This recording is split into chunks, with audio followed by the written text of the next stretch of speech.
자, 미스터 진단 2부 시작하도록 하겠습니다. 네. 2부는 좀 저희가 이 종목들을 좀 계속 보니까 네. 1부에 비해서 상당히 좀 매콤해졌다. 예. 마이크가 잘 안 나오는 것 같아요. 조용히 하시고요. 네. 자, 1부에 이어서 2부에도 여러분 저희가 종목들 많이 도와드리겠습니다. 지금 뭐 완전히 다 리스트가 뽑혀 있는 건 아닙니다. 그런데 슬쩍 제가 채팅창을 봤더니 들어오는 종목들이 이거 어떻게 해야 되지 싶은 종목들이 진짜 많거든요. 반토막 이런 종목들이 지금 수두룩합니다. 지금 아마도 2부에서는 우리 뭐 진단의 진짜 초고수 스페셜한 우리 두 분, 이종목 전문가, 김윤 전문가 두 분 다 긴장을 좀 하셔야 될 것 같다라는 생각이 듭니다. 자, 그러면 거두절미하고 바로 종목 진단 좀 들어가 볼게요. 자, 2부의 첫 번째 종목은요, 앞서 저희가 언급했던 종목 중에 하나입니다. 유튜브에서 그래 님께서 보내주신 종목인데요. 갖고 계신 종목 아니고 매수를 생각하고 계십니다. 그런데 여러분 깜짝 놀라실 거예요. 카카오뱅크입니다. 야, 카카오뱅크 많이 마시는 겁니까? 카카오뱅크 지금요, 오늘 5% 올랐는데 17,500원입니다. 이거 아시죠? 처음 들어왔을 때 요거 9만 원대 있었던 종목이 지금 차트가 정말 거의 뭐 미끄럼틀입니다. 이렇게까지 내려올 수가 있을까? 고점 대비 80%가 넘게 빠졌거든요. 네. 정말 뭐 소위 끔찍한 하락을 맞이하고 있는 카카오뱅크인데 금리 인상 전에 사도 되나 그래요? 하면서 그래님께서 물어보셨습니다. 자, 이 어려운 질문 쉬울 텐데요. 쉽습니까? 그럴 수도 있고요. 쉽지 않을 텐데요. 김민준 전문가께 바로 한번 넘겨보겠습니다. 네. 자, 김민준 전문가님, 카카오뱅크입니다. 이거 지금 매수해도 됩니까? 안 된다 그래요죠. 안 된다 그래요. 네. 안 된다 그래요죠. 예. 예전에 카카오뱅크 이제 상장됐을 때가 기억나는데 욕 참 많이 먹었습니다. 그때 뭐 전문가님들 이제 은행주를 이제 2020년부터 좀 모아가는 것도 전략이 될 수 있다. 물론 유동성 이제 확대 국면에서 종목들이 모멘텀 바람 타고 뭐 훨훨 날아갔으니까 은행주에 대해서 별로 감흥이 없었죠. 그런데 은행주들 배당한 거 보면 6%, 7%, 작년에 뭐 8% 배당 이렇게 했습니다. 은행주를 이제 접근 방식을 할 때 내가 담보금이 예를 들어 2억이다. 2억 원에 대한 담보금 하는 게 아니고 방송에서 매번 말씀드렸지 않습니까?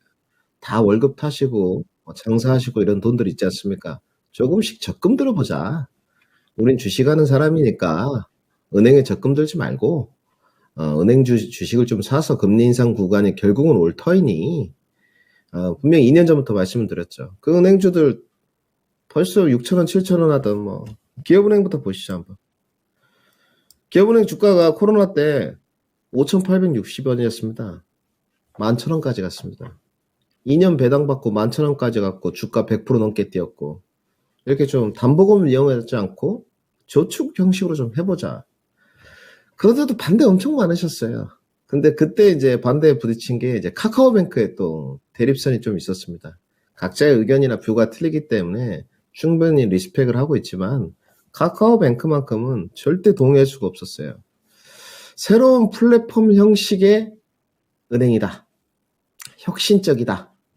뭐 레볼루션이다 등등 이야기가 있었지만 전혀 혁신적이지 않았습니다. 저도 카카오뱅크를 쓰고 있지만 특히나 요즘같이 보이스피싱이라든지 5성금 착오라든지 이런 거 전혀 대응이 되지 않아요.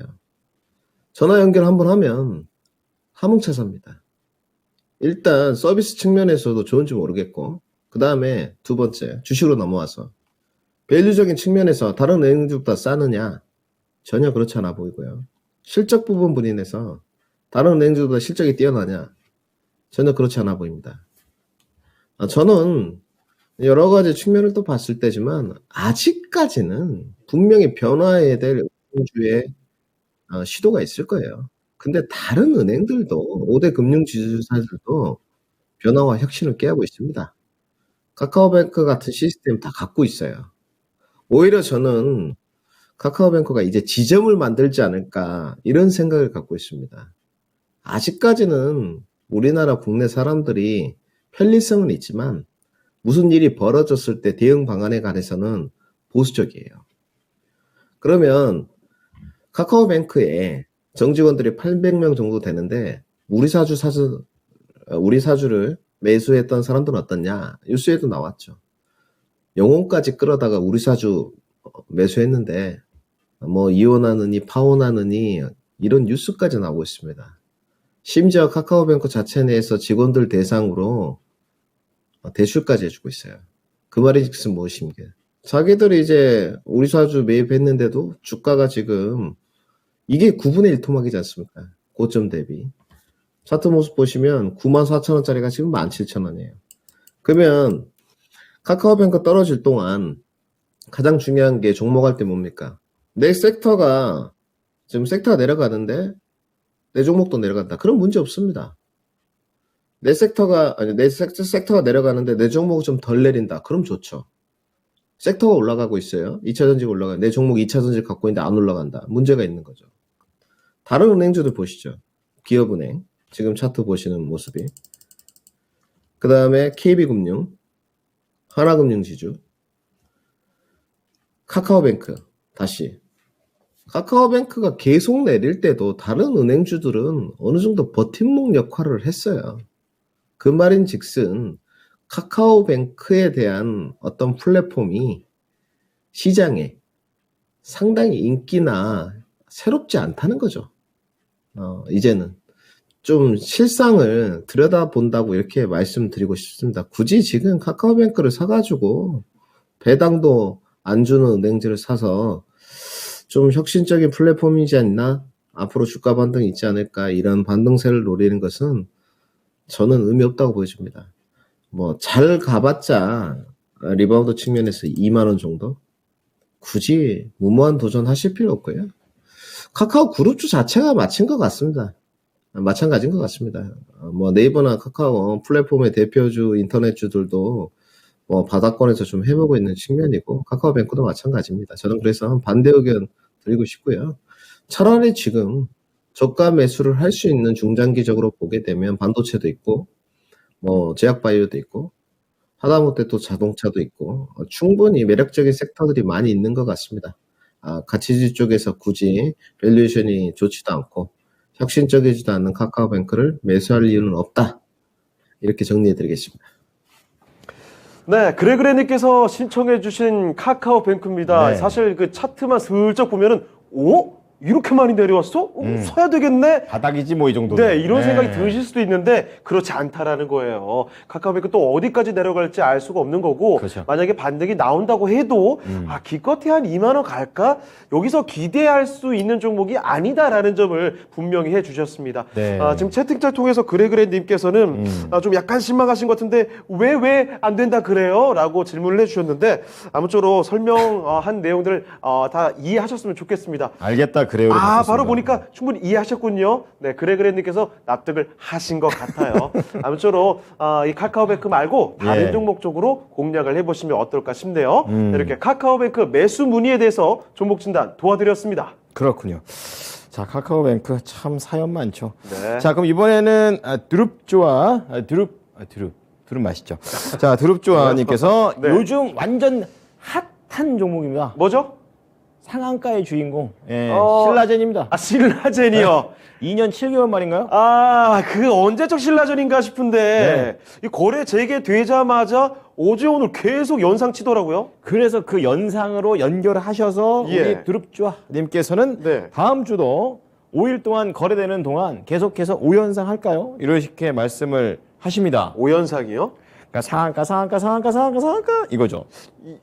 이런 질문 가능한 겁니까 이거 지금? 근데 이게 차트를 보니까 제일 비쌌을 때가 2017년이더라고요. 105,000원. 그러니까 아하. 지금 거의 한 10분의 1 토막 나 있으니까 그래 단기적으로 5연상은 가지 않을까 뭐 이렇게 보시는 것 같은데 글쎄요. 그게 상한가가 쉽지가 않은 거죠. 이거 리스크가 굉장히 있을 것 같은데. 저때 나오네요. 네. 저때 계속 어이구. 거래 안 되다가 이제 갑자기 팡팡팡 치고 나오는 그런 상황이 되겠는데요. 예. 과연 할 수 있을지 우리 또 전문가님께 여쭤보도록 하겠습니다. 치는 모습 보이지도 않아요 지금 하도 오래돼서. 그렇죠. 전문가님 신라젠 5연상 기다리고 계시는 것 같아요. 이종목 전문가님. 예, 전문가님께 지금 들어왔는데요. 어떻게 할까요 신라젠? 이미 오늘 장 초반에 사신 것 같아요. 예. 증권 전문가 20년, 이토마토 15년, 종목 진단 세월 길고 긴 세월 가장 최고의 난이도 진짜 이걸 과연 내가 일반인들한테 지금도 여기 저기 뭐야 저기 누구죠? 봐봐 지금 봐봐요, 당황해요. 맵다고 그랬잖아요, 이분은. 그저 이게 뭐야? 이건홀딩스 이건창호 이름도 기억이 안 날 정도로 예. 충격을 많이 이게- 받으셨습니다. 그래도 하셔야죠. 능력 발휘를 해야죠. 그럼요. 쭉쭉 한번 가보시죠. 아 네. 진짜 저는 이런 주식은 아예 관심을 안 갔는데 왜냐면 제가 지난번에 왜 이슈의 중심은 피하라 하면서 막 거품 물었지 않습니까? 그 지난주 종목 진단할 때 한국전력하고 뭐 이런 물가 관련주나 막 이런 거 얘기할 때 신라젠이 왜 강한지 하고 그다음에 제가 기본적인 몇 가지 제가 신라젠을 좀 아는 주식이기 때문에 말씀은 드리겠습니다만 적중률은 장담을 못하겠고 아마 제 말씀을 듣는 게 유리할 거다. 제가 이건 장담합니다. 네, 결과론적으로 지금 신라젠이 강한 이유하고 몇 가지만 알려드릴게요. 신라젠이 왜 강한 거냐면 여기 지금 차트를 보시다시피 신라젠은 코로나 때 특수가 없었어요. 그리고 우리나라에서 제약주 하면은 이게 뭐지? 셀트리온 빼면 한 3, 4년 전 쪽으로 가면 최고의 제약주는 바이로메드라고 하는 주식. 지금 헬릭스미스라고 이름이 바뀌어 있는 주식이거든요. 이 바이로메드가 진짜 엄청났던 주식이에요, 이게. 이게 20만 원 넘어가고 막 그랬던 주식입니다. 2019년 요 내 조금만 여러분들한테 한번 올려드려 볼게요. 이거는 제가 시간을 어떻게 활용을 해야 될지 모르겠어서 당황해가지고 그래도 한번 실력 발휘를 좀 하고 이게 맞으면 또 대부분 주린이들이 이제 주식을 어떻게 해야 되는지를 좀 알겠을 거를 가지는 어떤 사명감으로 얘기해 드려 볼게요. 헬릭스미스 이름 바꾸고 이렇게 됐거든요. 근데 헬릭스미스가 과거에 바이로메드라고 해가지고 대한민국 최고의 셀트리온하고 견주어서 부족함이 없었던 주식이고 이거하고 쌍두마차가 신라젠이었습니다.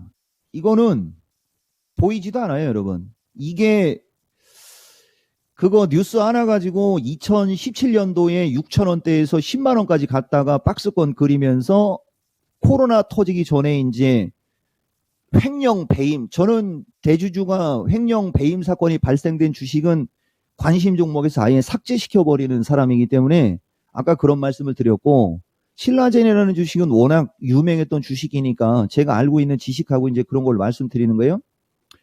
여기서 기관들이 피똥 싼 주식이고 보다시피 기관들이 이거 나락으로 가기 전에 엄청나게 많이 매수하고 있다가 저거 쩌마한가 가면서 나락가면서 이 주식 저기 자기 자본 운용하는 증권사 직원들 제가 알기로는 많이 증권사에서 명예퇴직 당한 걸로 알 정도로 이게 증권회사 직원들의 무덤이었던 주식.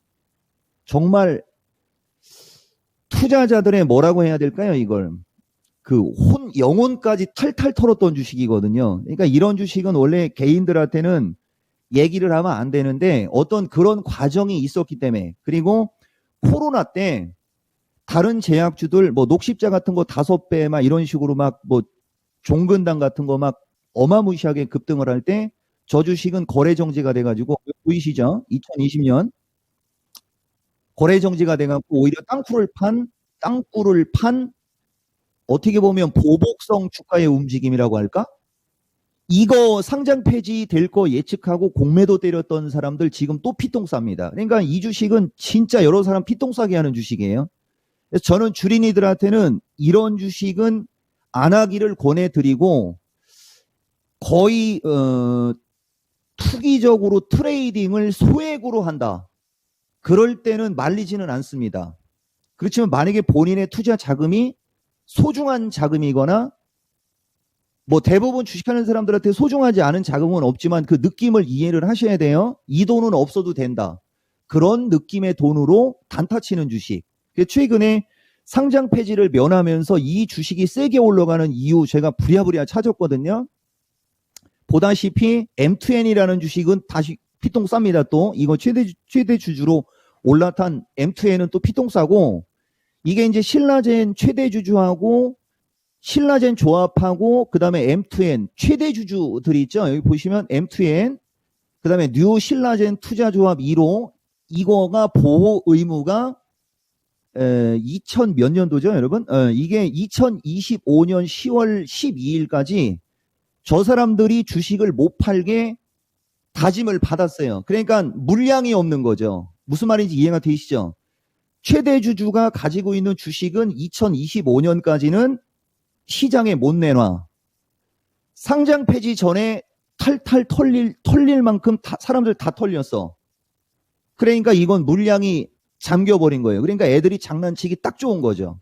그러니까 땡기면 가는 거고 안 땡기면 못 가는 건데, 기본적으로 우리가 5연상은 좀 힘들고 월요일 날 정도에는 상한가가, 야, 이걸 근데 얘기를 해야 되나요? 그래도 얘기는 해야죠. 보세요. 첫날 거래가 3만 K, 두 번째 날 거래가 1100, 이게 뭐야 이거. 어쨌든 거래가 3자에서 1자로 3분의 1로 뚝 떨어졌고, 갭을 동반하면서 분차트가 완타치로 그냥 시초간 시작하자마자 그냥 말아버렸죠.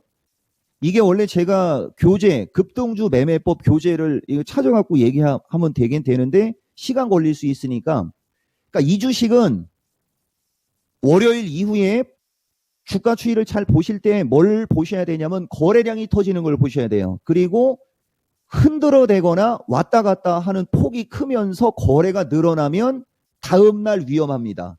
그날 당장도 좀 거시기 한데 어쨌든 그날 당장 올라가더라도 그 다음날 위험해요. 월요일이 고비고 그다음에 이제 화요일부터는 거래량하고 주가가 이렇게 말아 올릴 때 그냥 가볍게 올리면서 움직여야 뭐 그냥 투기적인 세력들의 어떤 그걸로 놀아날 것이고, 개인 투자자 분들한테 살 수 있는 기회를 오랜 시간을 준다. 그럼 조심하셔야 돼요. 저는 요거만 얘기해주고, 일단은 기본적으로 패턴으로 봤을 때는 가격을 얼마까지 올라갈 수 있다라고 얘기하기는 좀 어려워도 당장 죽을 것 같지는 않다. 변동성 생기면서 왔다 갔다 하면서 2만 원대 정도, 2만 원에서 2만 2천 원 수준까지는 억지로라도 끌어당길 수도 있지만, 결국에 가서는 제가 봤을 때는 다시 만 원대로 내려올 수 있는 리스크가 상존하니 가려서 소액으로, 그죠? 소액으로 하시는 건 뭐라고 하지 않겠지만 투자하는 건 반대 의견을 드려야 되죠. 이건 전문가의 사명으로. 이런 주식은 그들한테 맡기고, 여러분들 이 일반적인 투자자분들은 이렇게 시끄럽거나 이런 주식을 관심 갖지 마시고 정석 플레이를 하기를 이야기하고 싶습니다. 네, 아유. 야, 이전복 전문가께서 이런 거 처음 봤어요. 야, 정말 2부 들어와서는 이 종목들이 하나하나 정말 매콤한 맛입니다. 아니, 매콤한 게 아니라 약간 예. 절정으로 좀 치닫는 듯한 그런 신뢰도 느낌이죠. 참 어렵네요. 네. 네, 이게 진짜 위험하네요. 그래서 다음 주 월요일 날 거래량하고 막 팔기에 주는지 이거 체크하면서 이거 좀 시그널이 될 테니까 보시고, 네. 2만 원까지 뭐 이렇게 왔다 갔다 가능은 한데 다시 내려올 수 있다. 그리고 리스크는 충분히 있기 때문에 예. 소액으로 이렇게 뭐 흔히 말해서 그게 마음의 멘탈을 깨지 않은 그런 돈의 용도라면 오케이다라고 얘기하시면서 신라젠 힘든 종목 진단을 도와주셨습니다. 네. 자, 그렇게 해서 종목 진단을 가보겠습니다. 다음 종목으로 가볼 텐데요. 이번에는 분위기를 좀 바꿔볼 수 있으면 좋을 텐데, 슬쩍 볼까요? 아니에요. 예, 아니에요. 이번에도 이 초초초 매운맛이 또 나왔습니다. 좋습니다. 이거 어떻게 될까요? 유튜브 종목인데요. 은하수님께서 보내주신 종목입니다. 이 종목 많이들 알고 계실 거예요. 그 우주항공주들이 처음에 솟구쳤을 때 2020년 12월에서 지난해 한 초쯤에 그때 주도했던 넘버원 스태트랙 아이입니다. 인공위성. 와, 이 스태트랙 아이가 이거 이게 많이 사실 됐었죠. 많이 갈 때는 8만 원 넘어갔던 종목이거든요. 이게 8만 원이 뭡니까 지금 저게? 지금 23,300원. 그러니까 그때 고점 대비 72% 빠졌고요. 이분께서 매수하신 가격 말씀드릴게요.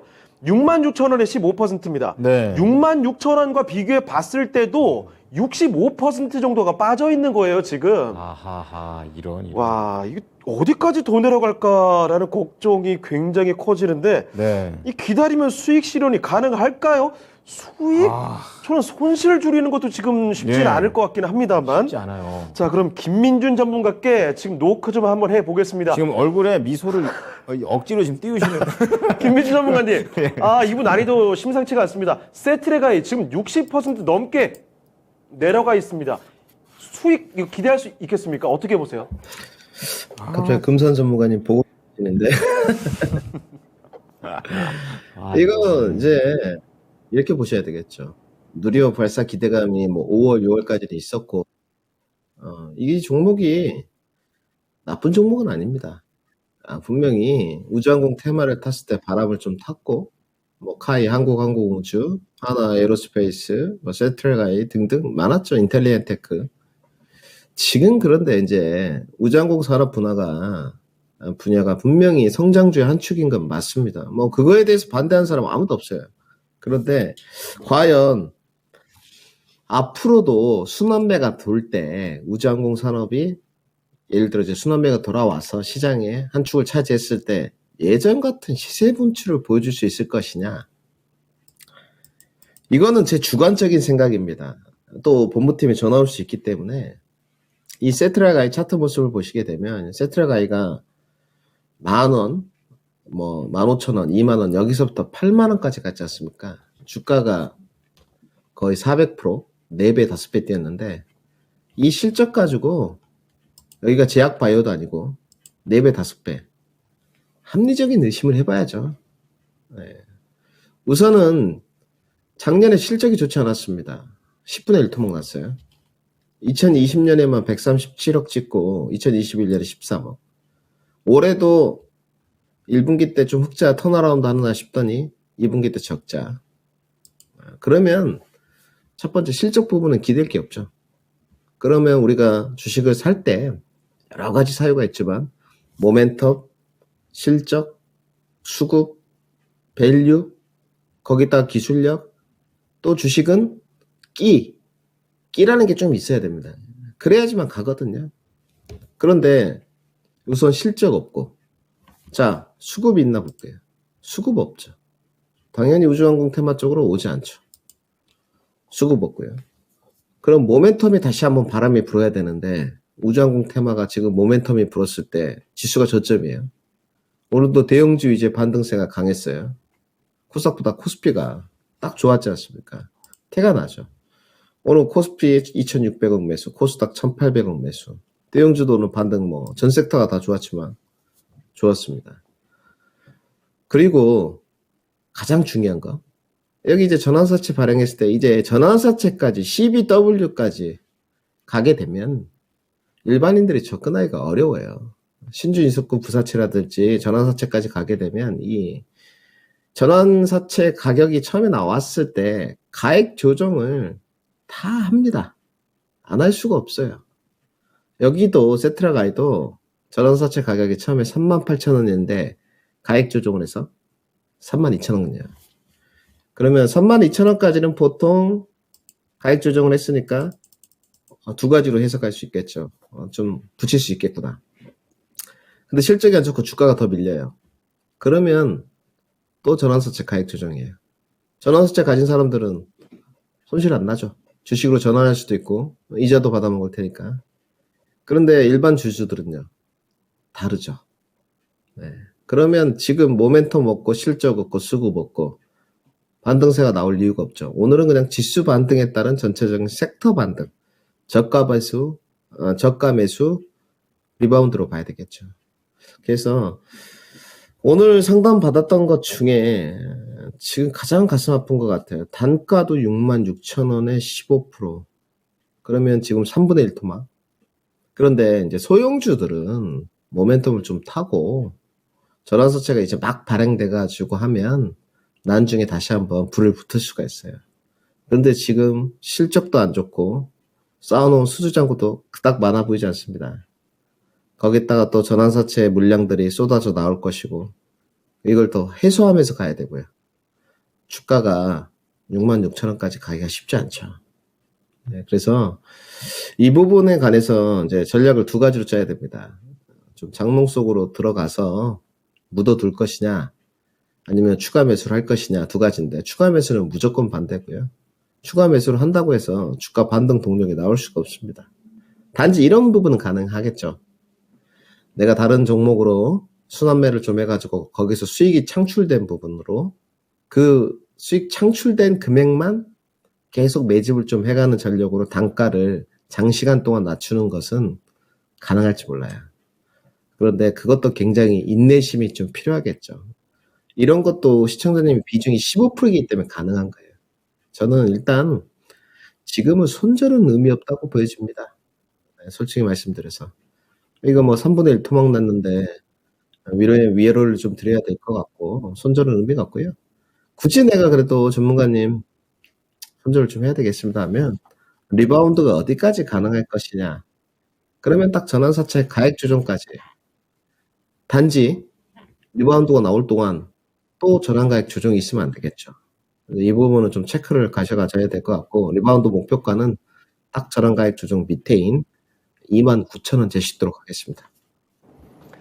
네, 세트랙아이 살펴드렸습니다. 네. 이 매수하신 가격대 비해서 너무 많이 내려와서 과연 얼마나 손실을 좀 줄일 수 있을까 고민을 하고 계셨던 종목 같은데, 지금 당장으로서는 뭔가 기대할 만한 것들이 딱히 없다라는 말씀을 또 해주셨어요. 네. 자, 그래서 주가는 많이 내려왔지만 여기서 추가 매수는 금물이다라는 점 꼭 한번 다시 한번 말씀을 드리겠고요. 네. 매수하신 가격까지는 쉽지 않을 것 같고 저런가의 그 정도 부근까지만 생각해 보시면 어떨까 싶네요. 아무쪼록 참고를 하시길 바랍니다. 은하수님의 세트랙 I까지 진단을 도와드렸습니다. 네. 자, 2부에서도 전화 상담 받습니다. 맞습니다. 네, 전화하세요. 왜 네. 전화를 안 하시고 왜? 저희가 채팅창으로도 괜찮고요. 저희 잡아먹지 않습니다. 예. 저희가 친절하게 도와드립니다. 02-325-8200번 예, 연락 주시면 바로 또 진단을 도와드릴 수 있도록 최대한 노력을 할 테니까요. 연락 주시기 바랍니다. 예. 자, 이건 제가 말해서 전화 온 건 아니고 이미 뭐요? 전화 온 걸 제가 전화 왔어요. 네, 받도록 하겠습니다. 타이밍이 희한하네요. 네. 자, 사랑합니다. 시청자님.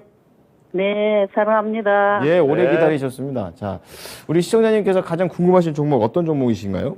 LG 디스플레이 21,000원에 25%요. 너무 많이 내려가지고. 이 종목도 지금 손실률이 네. 상당하네요. 저기 시청자님 이게요 연말에 사신 거예요? 아니면 올해 들어가지고 한 3, 4월? 이때 작년 가을에 네. 11월인가? 그쵸. 작년 연말. 그랬으면은 올 초에 한번 크게 한번 올랐을 때 한번 팔 수 있는 기회가 있었던 모양이 나오네요. 그러니까요. 네, 근데 그 다음에 너무 손도 못 쓸 정도로 급격하게 내려가가지고 네네. 저기 저 보이는 저 정중앙에 있는 산입니다. 저 산. 저게 26,000원 정도까지 올라갔었던 걸로 그쵸. 기억하는데요. 네, 거기서부터. 그때는 3만 5천원까지 간다 했어. 그러니까 그거 보고 기다리셨다가 이제 오히려 지금까지 네네. 들고 있을 수밖에 없는 그런 상황이 되신 거네요. 네네. 26,000원이라 저 가격이 굉장히 아른거릴 것 같습니다. 그렇죠. 아니 네. 지금 너무 높아 보이기도 하고요. 지금 11,800원까지 내려갔다가 지금 13,000원까지 올라와 있는 LG 디스플레이가 되겠습니다. 이거 어떤 게 제일 궁금하세요? 어떻게 대처를 해야 되는지, 손절을 해야 되는지, 아니면 네네. 뭐 2년이고 3년이고 갈 수는 있거든요.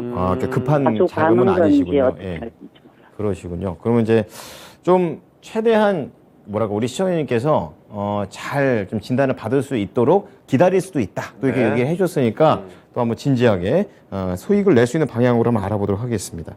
자, 네. 21,000원에 225%. 자, 어떤 분께 진단 받고 싶으세요? 이종복 선생님한테. 알겠습니다.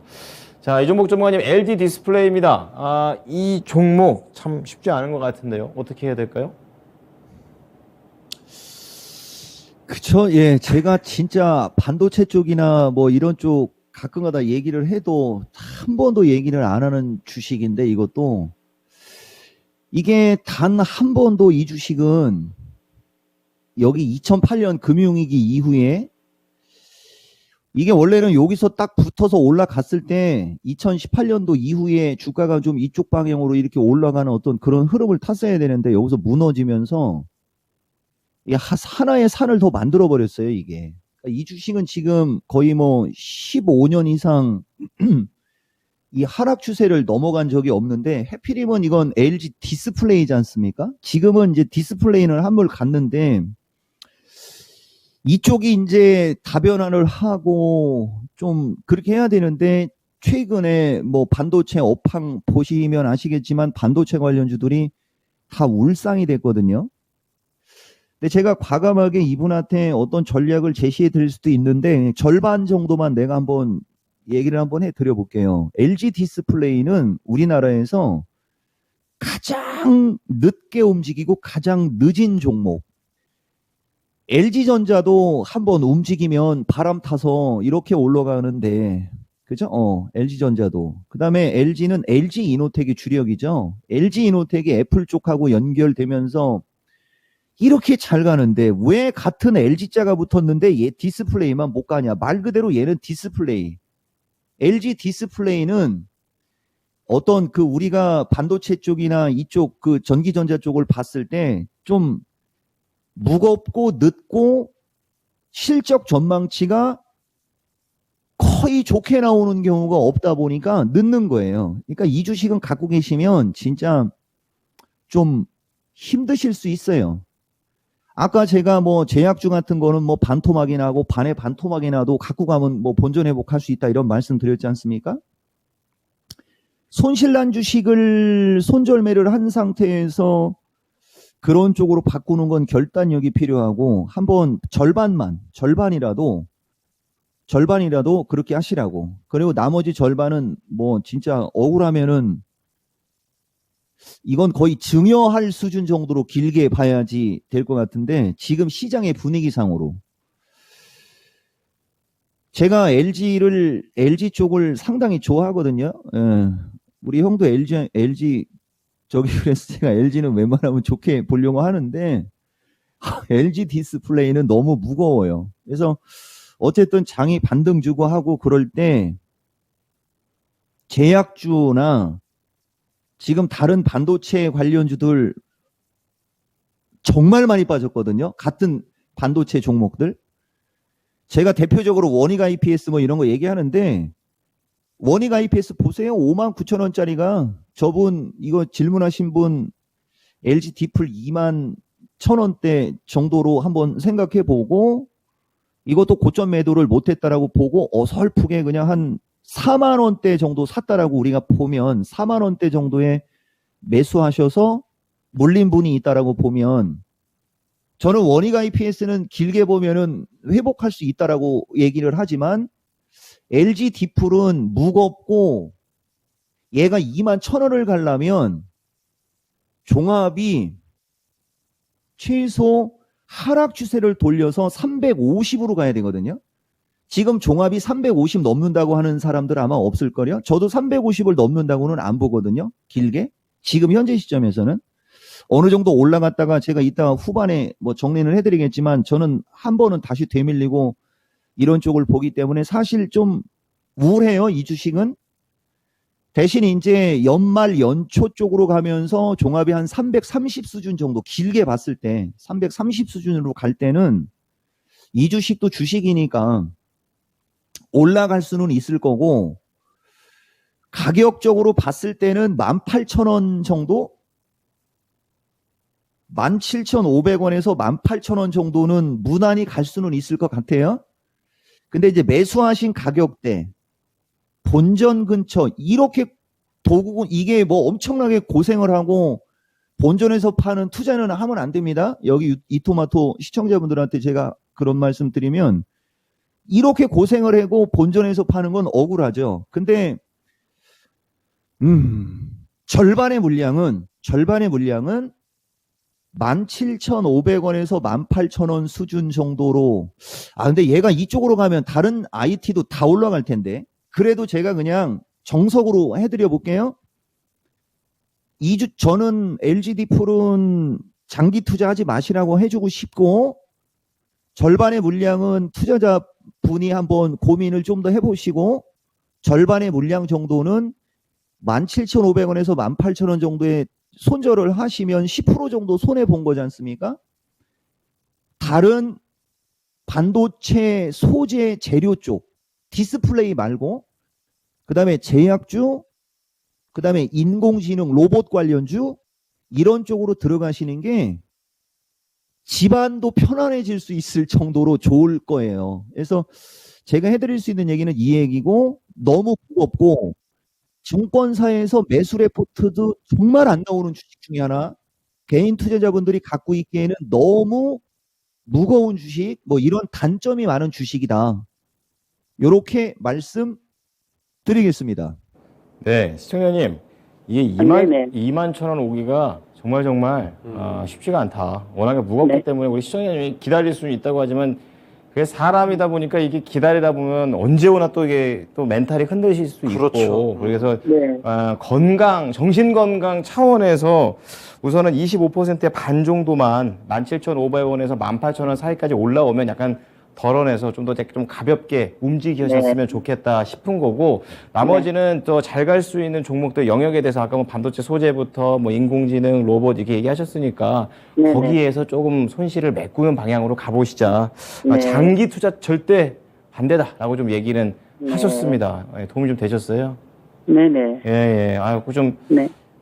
제가 다 힘들어요 시청자님. 그 듣고 네. 있는데 너무 무겁잖아요 이거. 네. 아 손실 좀 줄이시고 나오셨으면 좋겠습니다. 네. 고맙습니다. 기운 내세요. 기운 내세요. 네. 네, 사랑합니다. 시청자님. 예. 네, 종목 진단을 해봤습니다. 이거 오늘 뭐 들어오는 종목들이 사실 대부분 이래요. 그냥 일부처럼 할 걸 너무 네. 이렇게 힘든 종목으로. 아니 그런데 지금 이렇게 힘든 종목들 위주로 종목 진단이 들어오는 그것뿐만 아니라 네. 실제 모든 투자자들이 이렇게 어려운 환경이라는 겁니다. 이게 그냥 네. 일부의 분들이에요. 네, 약간 대표하고 있는 것 같습니다. 그렇습니다. 네. 앞으로 뭐 이런 어려운 시장 속에서 힘내시길 바라고 그래서 혼자 고민하시면 안 됩니다. 이렇게 네. 전문가분들의 고수의 의견을 듣고 판단을 더 내리시면 좋을 것 같아요. 맞아요. 네. 자, 그러면 또 종목 진단을 하나 더 가보겠습니다. 이번에는 유튜브에서 이것도. 골라봤는데요. 상실이님의 종목입니다. 그런데 이번에도 쉽지가 않네요. 하이브 좀 보겠습니다. 네, 군대 얘기가 좀 또 걸쳐지는 얘기죠. 예, 네. 방탄소년단의 이 불확실성. 하이브가 매수 가격이요 21만 원, 아우. 10% 비중인데요. 어떡합니까, 이거? 지금 현재 주가 11만 원대입니다. 오늘 7% 오른 게 11만 원이에요. 아하. 손실 반토막 났습니다. 자, 그러네요. 그러면 이거 어떻게 살려볼 수가 있을지 상실이님께서 살려달라는 요청까지 해주셨거든요. 자, 김민준 전문가께 SOS 신청을 해보겠습니다. 네. 자, 김민준 전문가님, 하이브 어떻게 봐야 될까요? 이건 좀 고민을 좀 하셔야 되겠네요. 네, 보니까 우리 시청자님 일단 SOS를 하셨으니까 하이브를 왜 사셨을까요? 네, 일단 뭐 하이브 생각하면 BTS 늘 말씀드리지만 이토마토는 BTS를 존중합니다. 네, 존중하고요.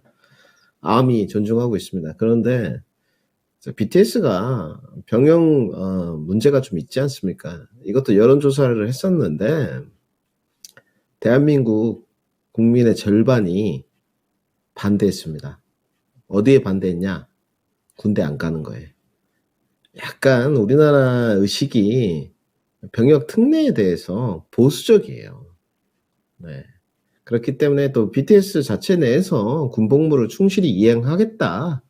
이렇게 또 나서고 있는데, 병역, 물론 우리나라를 이제 빛낸, 뭐, 영상 콘텐츠나 엔터 쪽에서 빛냈지만, 병역 특례를 주는 거 저도, 뭐, BTS가 굳이 가겠다는데, 좋지 않다고 보고 있고요.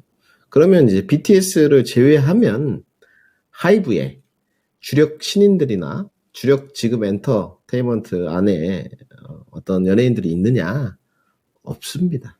네, 뭐, 세븐틴 정도, TXT, 이 정도 있는데, 뭐, 시청자 여러분들 들으셔도 잘 모르시잖아요. 마찬가지입니다, 저도. 그리고 뭐, 2023년까지 신인 가수들, 5그룹을 이제 데뷔시키겠다고 했는데, 얼마나 히트를 칠지 알 수 없죠. 가장 못 믿을 게 사람이죠. 어떻게 보면. 나와봐야 아는 겁니다. 신인 그룹들이. 좀 아쉽겠지만, 하이브 측에서는, 우리 신인 그룹들 열심히 노력했는데, 대중의 지지도라는 것은 뚜껑 열어봐야 아는 거죠. 그리고 이제, BTS가 빠졌을 때, 그런 매출액 부분에 영향이 없겠느냐? 당연히 영향이 있죠. 하이브가 지금 엔터주 중에서는 밸류가 제일 높습니다. 뭐 SM, YG, JYP, 뭐 몇몇 그룹들 중에 올해는 매출이 괜찮죠.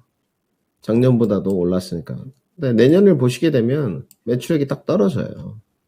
뭐 BTS가 이제 전부 다 한꺼번에 군대를 가는 건 아니니까 솔로 활동으로 돌리겠다고 이런 이야기도 좀 했는데 아무래도 이 병역 문제가 발목을 탁 잡을 수밖에 없죠. 10월 달에는 늘 말씀드리지만 엔터 대전들이 상당히 많습니다. BTS 공연도 있고 또 앨범 판매 블랙핑크 그 다음에 다음 주에는 또 NCT 등등 굉장히 이제 코로나 국면이 좀 돼가면서 밀렸던 콘서트, 음반 발매 등등이 많이 있지만 엔터주들도 이제 고밸류니까 상당히 눌림목 공략을 해야 되겠죠. 근데 그 중에서 이제 하이브는 약간 다른 문제 같아요. 단지 우리 시청자님 단가를 지금 보니까 그래도 아까 세트랙 아이보다는 상황이 나은 것 같아요. 과대낙폭이 차트 모습 좀 보시죠. 여기서 지금 사셨는데 여기서 살 만한 이유가 없거든요. 네. 왜 여기서 접근 포인트를 하셨는가? 제가 봤을 때 여기를 지금 제가 네모 박스 치는들을 약간 기관 행보의 모습으로 보신 것 같아요.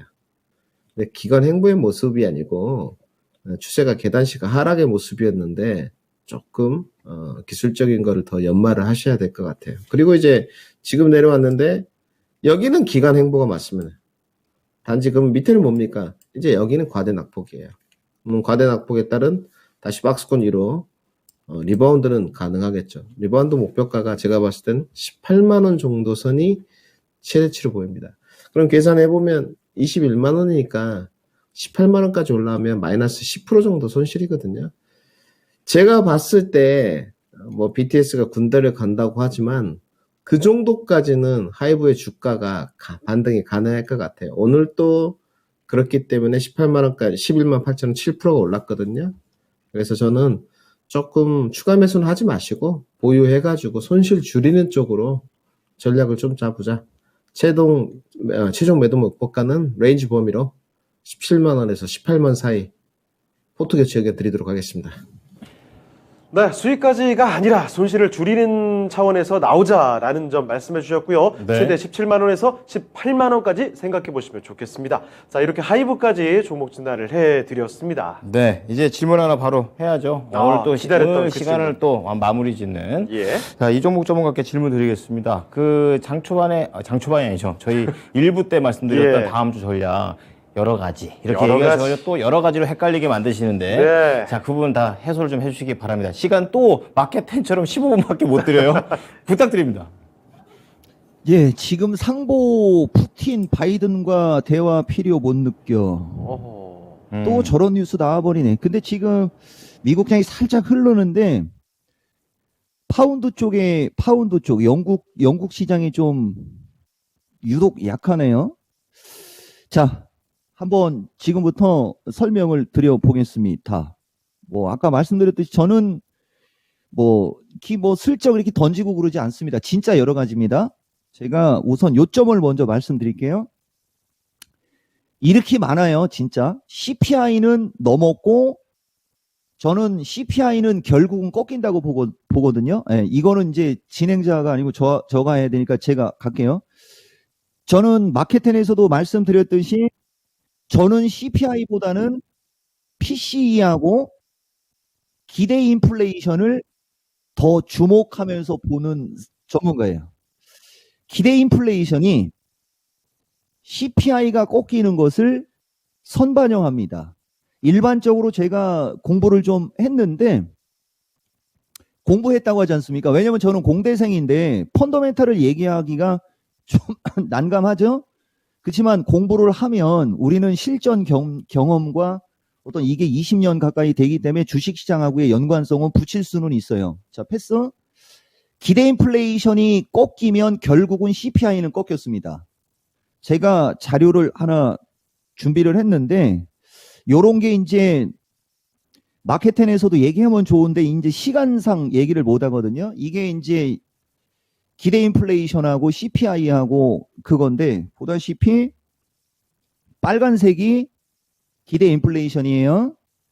기대 인플레이션이 먼저 올라갈 때 여기 보시면 CPI는 나락으로 갔죠. 근데 기대 인플레이션이 계속 올라가니까 결국 CPI가 확 따라왔죠.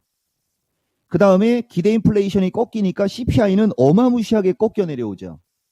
CPI가 어마무시하게 꺾여 내려와도 기대 인플레이션은 일정 수준을 유지하고 있죠. 이건 기본적인 물가입니다.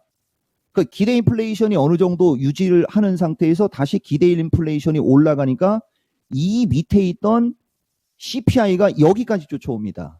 그리고 기대 인플레이션이 우하향으로 이렇게 안정형의 흐름을 주니까 CPI는 나락에서 춤을 추고 난리 부르스를 추죠. 그러다가 기대 인플레이션이 먼저 올라가기 시작하면서 CPI가 저 하늘 높이 올라갔습니다. 그러면 이 빨간색이 지금 꺾여 내려오고 있지 않습니까? 얘가 꺾여 내려오면 얘가 아무리 춤을 춰도 결국은 꺾이게 된다. 이런 논리를 얘기하는 거예요. 이게 이토마토 지금 이 방송을 실시간으로 보시는 분들의 매력이죠. 그래서 결국은 기대 인플레이션이 중요하고 기대 인플레이션이 꺾이면 결국은 CPI는 꺾이기 때문에 기대 인플레이션이 중요한 거고 최근에 기대 인플레이션은 꺾여 내려오고 있었죠. 그러니까 CPI는 결국 꺾인다 이렇게 얘기해 드리는 거예요. 오늘 밤 나오는 기대 인플레이션은 2주차 금요일 날 나오는 것으로 월말에 나오는 것을 우리가 이제 어느 정도 감지를 할 수 있는 장점이 있습니다. 그래서 오늘 밤 기대 인플레이션이 지금 보다시피 4.7, 그 다음에 이제 5년 기대 인플레이션 2.7 이렇게 나오거든요. 그 다음에 이 미시간대 소비자 심리 지수도 높게 나오는 게 지금은 좋아요. 왜냐하면 CPI가 높으면서 11월에 0.75 올리는 게 97%의 확률이 높았으니까 그건 어차피 0.7을 하니까 나중에 여러분 지금 요번 주 다음 주는 특별한 지표는 없어요. 근데 이제 10월 말에 PCE하고 이 인플레이션이 다시 나오거든요. 그때 월가에서 1% 얘기만 안 하면 노프라브럼이에요. 대신 변동성은 나오는 거예요.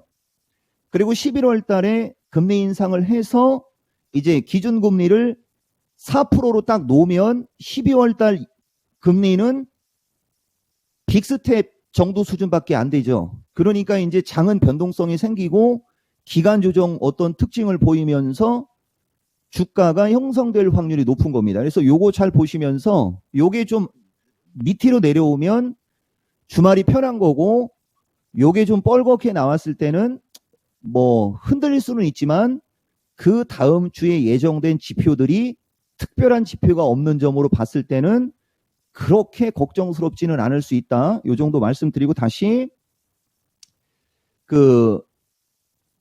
먼저 말씀드릴게요. 또 저는 항상 먼저 얘기해 드리니까 이 ISM 지표가 모든 경제 지표의 출발점이고 항상 초순에 나옵니다. 그러니까 연준에서 금리 인상한 뒤에부터 이제 ISM 지표가 나올 때 기대 이하로 나오면 원래 정상은 경기 침체가 부각이 돼 갖고 주식시장이 급락이 돼야 되는데 이들이 금리를 4% 수준까지 올렸지 않습니까? 그럼 이제 ISM 지표가 꺾이면 경제가 안 좋아지는 쪽으로 가기 때문에 이들도 미국 경제 탄탄해 뭐 이런 얘기 못 합니다. 그러면은 이제 서서히 스탠스의 변화를 시장에서는 얘기할 거예요. 그러면 이제 파웰이 그쪽으로 눈을 돌리면 이 하락장 끝. 그래도 파웰이 끝까지 안 돌린다. 인플레이션 무조건 잡을 때까지는 안 돌릴 거야. 그럼 이제 변동성은 생길 수 있다 정도의 어떤 가이드라인은 좀 여러분들이 좀 놓으세요. 그래서 지금 현재 시점만 놓고 보는 거예요, 여러분. 지금 현재 시점만 놓고 봤을 때는 요 기대 인플레이션으로 기본적인 시장의 향후 흐름을 우리가 예측할 수 있고, 자, 그 다음에 이제 국내장 추세 특성식으로 말씀드려볼게요. 자, 국내장은 보다시피 지금 추세가 파동 자체가 15파동, 지금 이제 반등 16파동으로 갑니다. 절대적인 사항 하나 알려줄게요. 엘리어트 파동 이론에서 엘리어트도 뭐 절대적인 파동 뭐 얘기하듯이 이 종목도 마찬가지 연파가 걸려서 11, 15 이쪽으로 가면 절대적으로 17파가 나옵니다. 17파가 나오지 않으려면 조정 없이 마주보는 고점을 넘어가야 돼요. 근데 지금 여기에서 조정 없이 마주보던 고점까지 갈 일이 없죠. 그러니까 조정 없이 전고점을 갈 일이 없으니까 어느 시점에서는 되밀릴 수 있다라고 보고 파동이 한 파동의 하락 파동은 남아 있음을 염두하라. 다만 한 파동의 하락 파동이 나오기 전에는 올라가게 되는 거죠. 그 올라가는 것을 제가 여러분들한테 마디가로 300 정도. 기본적으로 우리나라는 이렇게 급락이 나온 상태에서 반등을 하면 항상 요런 반등의 폭을 우리가 그 특징을 끄집어내는 겁니다. 항상 어느 정도 주가가 급락을 하면 반등이 나올 때 여기 보면 375에 400이고 400에 425 해갖고 25 간격이죠. 차트를 보실 때 요게 증권사에서 이걸 그냥 보여줍니다. 기본적으로 2020년 5월 달부터 현재까지의 주식시장은 하나의 마디가 25씩 끊기는 거예요. 근데 추세 자체가 하락 추세고 하락장이니까 하락은 강력하고 길어야 되죠. 그러니까 25에 곱하기 2배. 그래서 기본이 50이 나오는 겁니다. 그 다음에 기본 50에 25를 더해주면 75가 되죠.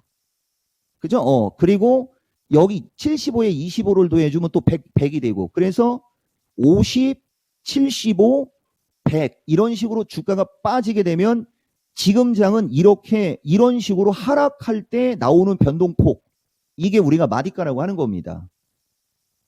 쉽죠? 이 방송을 보시는 분들은 항상 제일 먼저 이런 걸 보시는 거예요. 그러면 이제 딱 봐도 답 나오죠, 여러분? 네, 그래서 추세가 하락 추세라는 점. 자, 그 다음에 대형주. 시가총액 상위 삼성전자는 반등이 이어지고 있으나 얼추 저항에 오고 있고, LG에너지는 반등이 마무리가 되고 약간 눌리려고 하고 있고, LG엔솔이 눌릴 때 관심을 가지시면 좋습니다. 자, 그 다음에 하이닉스가 반등이 어느 정도 나와서 단기 저항권에 붙고 있고, 삼성바이오도 반등이 나온 다음에 에너지를 응축하죠. 삼성바이오가 이제 변수입니다. 삼성바이오가 이제 다른 종목이 좀 비리비리 할 때 85만 원 돌파 시도가 나오면 조금 시장에는 긍정되겠죠. 바이오주들 움직이니까. 삼성바이오도 잘 볼만한 주식이고 시가상위에서. 자, 그 다음에 네이버 15만 원 마디가 찍었으니까 17만 5천 원에서 18만 원 정도까지는 반등이 나올 수 있는 어떤 그림으로 우리가 인지를 하는 게 맞고, 자, 그 다음에 삼성 SDI가 좀 애매해요. 솔직하게 얘기해드리면 이 거래량으로 전고점 돌파는 좀 쉽지 않아 보이고 약간 눌릴 수가 있거든요. 한 57만 원 수준 정도 지지 바탕하면 62만 원 돌파 나올 수 있을 것 같고, 그 다음에 이제 자동차, 문제는 이 자동차죠.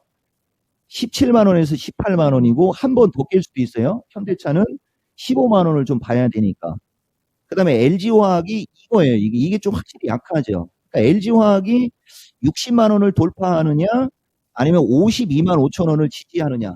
자, 보시면 시가상위 종목을 보시면 시가총액이 되게 높은 쪽은 얼추 저항해 왔고, 중간에 있는 LG에너지하고 삼성바이오하고 뭐 몇 종목은 조금 올라갈 여력은 있고, 그 다음에 이제 네이버, 카카오가 급락에 따른 반발 매수세가 들어오는 위치지만 추세 상승하기는 힘들고, 자동차도 추세 상승하기 힘들고, LG화학이 좀 가물가물거리고, 이런 걸 보면 지수가 세게 한 방에 올라가기보다는 등락 콘조를 보이면서 반등 시도, 그죠? 그리고 미국장의 어떤 흐름, 그 기대 인플레이션 보면서 여러분들 대응하시면 될 것 같아요. 결론 300 돌파 시도에 타지는 나올 수 있으나 한 번에 세게 가기보다는 등락 콘조를 보이면서 갈 수 있으니 시가상위 종목들 저항권에 있는 주식을 보지 마시고 주변주 쪽으로 눈을 돌리시는 이런 투자를 하시면 노프라브럼 이렇게 말씀드리겠습니다. 네, 이종목 전문가와 함께 다음 주 시장 전략 체크를 해봤으니까요. 참고를 해보시고요. 네. 자, 이제 두 분 인사드려야 되는데 그 전에 한 가지만 더 말씀드리겠습니다. 자, 김민주 전문가님, 이번 주 일요일에 중요한 말씀도 해주신다고요. 네, 일요일날 저는 유튜브 방송을 잘 하지 않기 때문에 요새는 모르겠어요. 이제 유튜브 방송 하게 되면서 전문가님들이 토마토 투자 클럽 일요일날 온라인 방송이 좀 없었는데 저는 이제 자신감이 반이다 라는 주제로 자동차, 신재생 반도체로 일요일날 8시에 투자 클럽에서 좀 종목 상담도 해보고 회원들도 좀 모집해보고 여러 가지 좀 고민 상담도 해보는 이런 시간 한번 갖도록 하겠습니다. 많이들 찾아오셔가지고 일요일날 저녁 8시에 끝장 토론 한번 해보도록 하겠습니다. 네, 이번 주 일요일 저녁 8시입니다. 김민준 전문가와 함께하는 온라인 무료 강연에 꼭 참석을 해주시죠. 자신감이 반이다. 이제 주도 섹터 자동차와 신재생 반도체를 축으로 해서 다양한 말씀 전해주신다고 합니다. 꼭 함께해 주시길 바라면서 자, 그러면 지금부터 인사 드려봐야 될 것 같네요. 1부와 2부 열심히 도와주신 두 분 전문가님 여기서 인사드리겠습니다. 오늘 말씀 고맙습니다. 고생하셨어요. 감사합니다. 예. 예, 뭘 고맙습니다. 볼까요? 예. 네, 지금까지 다양한 투자 판단에 대한 도움 말씀을 드렸습니다. 하지만 특정 종목의 상승과 하락을 보장하지 않습니다. 이 점 꼭 명심해 주시죠. 네, 계속해서 어쨌든 또 10월이 또 계속 지나가고 있습니다. 맞아요. 여러 가지 또 변동성을 우리가 어떻게 잘 이용할 수 있을지 잘 주말 쉬시고 또 우리 또 한 주 동안 또 열심히 한번 달려보시기 바랍니다. 주말 잘 쉬십시오. 고맙습니다.